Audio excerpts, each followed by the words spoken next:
Greetings friends, it's me, Wayman29, and I wanted to come on and start a series on Samuel, the book of Samuel. And to combat attention spans, what I'm going to do is do the videos in chunks.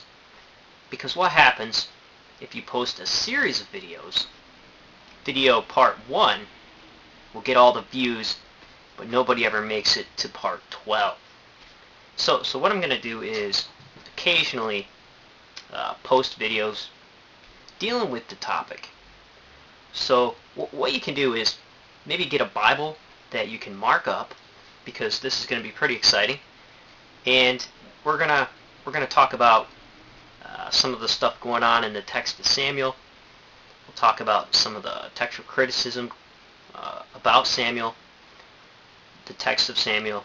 We'll talk about narratives like the Saul cycle, the Ark narratives, which are very, very old stories, and we'll talk about the rise of David and why possibly it's written like it is. And we'll discuss the issues between the priestly caste and the new monarchy, and what was said about that, and some things that were changed or added later possibly to bring out that message even more. So the text that we're going to be using is from the Anchor Bible series, 1 Samuel, by P. Kyle McCarter Jr. And these people are really good scholars.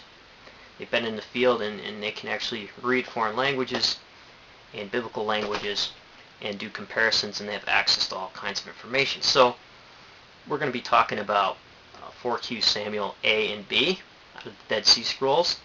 We'll be comparing it to different forms of the Septuagint and Old Latin, Old Greek, and some newer translations. So this is going to be pretty interesting, because the proponents of strict biblical ideas as infallible apparently never have read the Masoretic text of Samuel, because the scribe who penned that had a bad case of what scholars call, I believe it's called hepology. I think that's correct. I probably pronounced that wrong. If you know the correct terminology, put it down below. I know some of you out there do. Where when you're copying, and the way the texts are written, it's all together. So if your eyes left, you came back, and if a word was repeating, you would go to that word and skip portions of the text where you left off. And that seemed to be a big problem, especially in the Masoretic text of the books of Samuel. So how do we know that? We have the Dead Sea Scrolls, we have the Eng-Lxx, and you can compare. Now that's not saying that the Masoretic text is corrupt, because there are some things that are in the Masoretic text that add to it also, that are not in the Dead Sea Scrolls or in the Septuagint or the Eng-Lxx. So we're going to use all of them. We're going to use all of them. So I don't know what you have. Maybe if you download a good Bible program, that if you don't feel that you should mark up your biblical text, but this is just going to be the video introduction video to this series, and I'm kind of excited about it, because I always wanted to go through Samuel.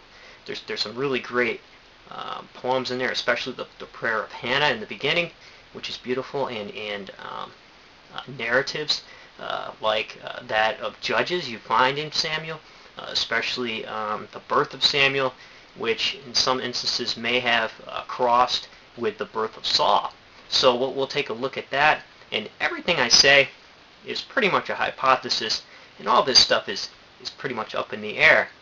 And anything that can enhance our understanding of biblical literature is a plus, whether if it's just a hypothesis or not. It's another way of viewing the text and reading it. So we're going to look at all these things, and then if you would like to participate, feel free to post videos and post comments down below.